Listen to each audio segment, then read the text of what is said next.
We have gone to countries all over the world and said, hey, you want good relations with the United States, you need to take back your people that are here illegally. And we've had historic cooperation. Beyond that, and I say this unapologetically, we are actively searching for other countries to take people from third countries. So we are actively, not just El Salvador, we are working with other countries to say, we want to send you some of the most despicable human beings to your countries. Will you do that as a favor to us? And the further away from America, the better, so they can't come back across the border. I'm not apologetic about it. We are doing that. The president was elected to keep America safe and to get rid of a bunch of perverts and pedophiles and child abuse out of our country. All right, so anybody who has been following the news recently, anybody with even a half a brain, must can determine that the Jamaica government is trying to hide something from the citizen. They're using a lot of terms, a lot of jargons, a lot of fancy statements to throw off the people of Jamaica, to leave them more confused than anything else. And one such person, people have to testify to the fact that Horace Chang, he's saying a lot of things and he's kind of twisting his words and he's creating more confusion more than awareness, people. So with everything that has been happening, people, it leads me to ask the question, what exactly does the US have over the Jamaican government? Are they forcing them? Are they kind of strong-arming them into committing to these ridiculous asks? I need you to take a listen to this report and tell me if the presenter is making any sense, because he's asking some really good questions right now. Questions that I actually share myself. Questions that we desperately need answers for. So let's take a listen and see if we can figure this thing out. Reporter Zara Burton put the question many Jamaicans were already asking directly to National Security Minister Dr. Horace Chang during a recent press briefing.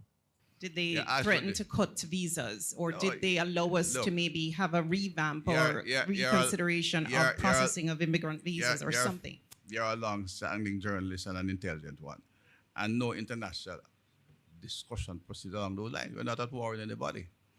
Iran and America at war, they discuss Strait of Hormuz and bombing about his, but that's a war. We are two friendly countries. We have bilateral discussion daily. That kind of discussion doesn't take place in a healthy bilateral relationship. Case closed. Well, not quite, because just days later, the story took another dramatic turn. You know, for some reason, the smirk, it's like the smirk on Horace Chang's face is kind of irritating me. It's like it's like that smirk on his face is saying that, yo, you people are dumb. You should just automatically understand exactly what's happening.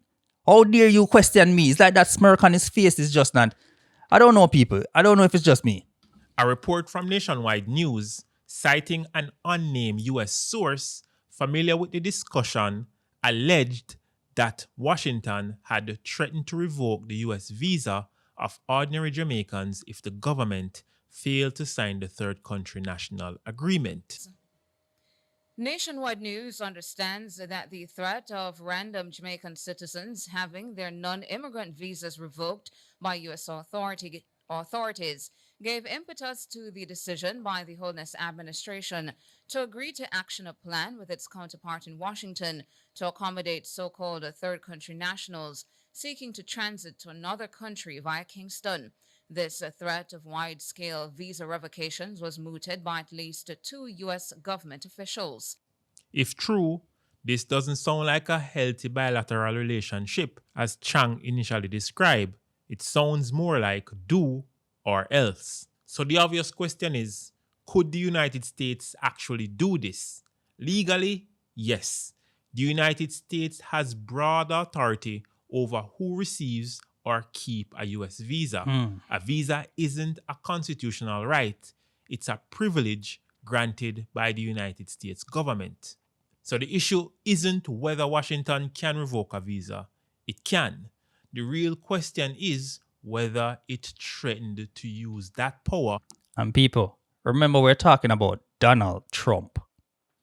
We're talking about Donald Trump, people. And I hear Jamaicans keep talking about US is their allies and friends and all of that. I thought Cuba was, but hey, friendship don't really mean much these days. You get me? So we know Donald Trump is the type of person. Whatever Donald Trump wants, he's going to get.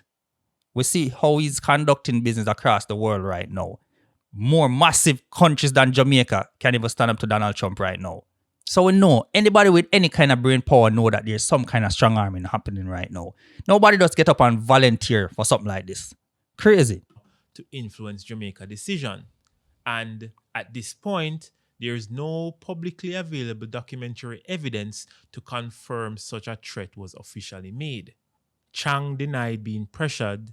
The United States has not publicly acknowledged making any such threat, and Nationwide stands by its reporting based on an unnamed US source. Now, before we go any further, let's quickly explain what this agreement is actually about. Third Country National Agreement, or TCN for short, are deals where a country agrees to receive people the United States wants to remove, but who aren't from the country and can't easily be sent to their home of origin. Migrants in limbo, deportees from somewhere else entirely. Jamaica is to become a transit and a holding point.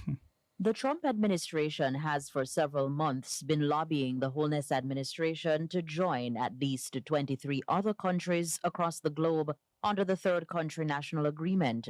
Sources close to the U.S. government tell our news center that Washington was not amused by what it perceived to be the tardiness of the Jamaican government in agreeing to a deal. Those sources say that's when the U.S. pulled the visa revocation card as a means of hastening the steps of the Jamaican government.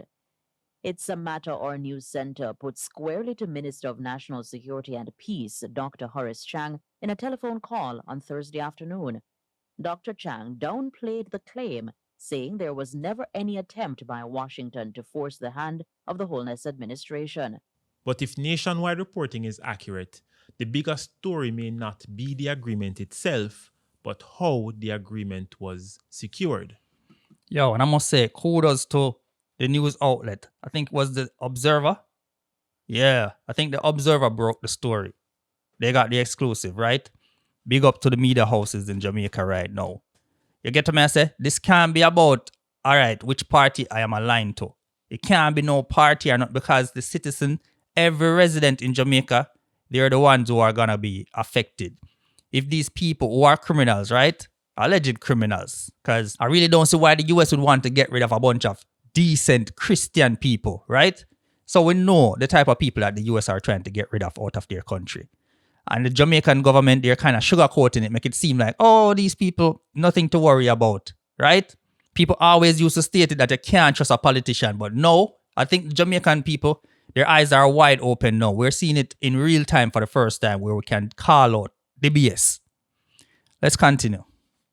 More than a century ago, US President Theodore Roosevelt summed up his foreign policy with a phrase that echoed through history: speak softly and carry a big stick. The principle was simple. You don't always need to use force. Sometimes the possibility of force is enough. Mm-hmm. Back then, the big stick often meant military power. Mm-hmm. Today, it can take many different forms: trade, economic sanction, foreign aid, security cooperation, or access to something, in this case, the US visa, that our country greatly value. Facts. And you know Trump already. Trump can just run out in a second and say 100% tariff on anything going to Jamaica. Back and forth. Trump is that type of person. He's petty like that, people. So when I hear these people coming out and saying the US is our friend, is our ally, I have to just laugh sometimes, yo. They can only fool some people. Every year, countless Jamaicans travel to America for tourism, business, education, and medical care, and visit family. That makes a US visa far more than a travel document. In the right circumstance, it can become a powerful diplomatic tool. But if those unnamed US sources are correct, the message may never have needed to be explicit. More often, it's implied, a suggestion, a warning, a reminder of what one side has the power to do. And that's basically the essence of Roosevelt's big stick. The stick doesn't have to be used. Everyone just knows that it's there. Which brings us back to this question. At the heart of this story, did the United States threaten to revoke visa of ordinary Jamaican to pressure the government to sign a third country national agreement. Yo, I really wish a government official would just come out and cut the BS and just answer these questions direct. And don't use the fancy terms to kind of mislead people. Just answer direct. And don't answer with a smirk on your face. Right? Because the only thing that makes sense, people, is if the US have something over the Jamaican government and say, yo, you need to play ball. I understand that certain things is national. Yeah, we understand it. No, it's not everything is supposed to come out and talk with the citizen because that might cause a panic, right? We understand that part. We're not naive to that part. We understand, say, yo, national security, and we understand pay grade, and we understand classified information. But really and truly, yo, it reach a point now where it just look borderline stupid. Come out and give a valid explanation, because if documents are stating that Jamaicans are the one who actually volunteered, what are you getting in return? It can't just be for free. You get a mess of people? Madness. Right now, there are two competing narratives. One says Jamaica signed the deal voluntarily as part of a cooperative relationship between allies. The other, based on a nationwide unnamed U.S. source, says diplomatic pressure, including the possibility of visa revocation, played a deceptive role. Without documentary evidence or official confirmation from Washington, neither version can be presented as an established fact.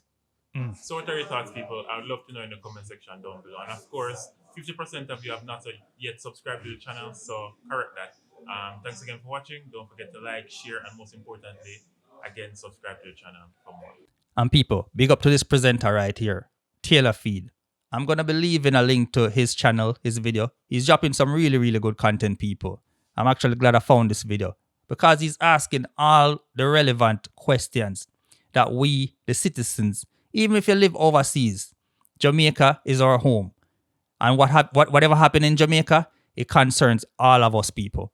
So definitely, people, kudos to everybody who's been applying the pressure these days, because I look on YouTube and I see a lot of people starting channels and a lot of people voicing their opinions. It is a good start, people. A lot can be done in the physical sense, but us coming together and actually discussing and even having a problem, even the majority of the people having a real problem and uniting for once, yeah, it's a great start, people. So, yeah, once again, you can check out his channel. Very good content, people. And I need you guys to tell me in the comment section, how do you feel about this thing? Because I see a lot of people who's been irritating me recently, where because of party allegiance and all of that, it's like they're so brainwashed. I have to ask myself if sensible people are actually left in Jamaica. Not because you align with a certain party, it means you automatically agree to everything that they do. In Jamaica, it seems like these people is like dieted till death, to their own detriment. And it's something that annoys the hell out of me. People, I don't like it, yo. Where just because your party and your leader and your boss do something, it's like I can't say no. I not agree with this. What is so wrong? If you rate somebody, you can tell them, say, yo, I not agree with this, because you are the person who's going to pay the price. It's not them. They're living in Beverly Hills with some high walls and something, yo. Whatever happened in regular society, it doesn't affect them. They're on a throne up in the sky. You have to understand that, people. So, yo, these are the type of issues that's going to be affecting you as regular citizen. You can't, this is not about party anymore. This is about Jamaica being patriotic, in my opinion, people. So, drop it in the comment section. Let me know your thoughts. What do you think? You feel like it's a visa pull? I kind of believe so. Tell me in the comment section, people. I'm out.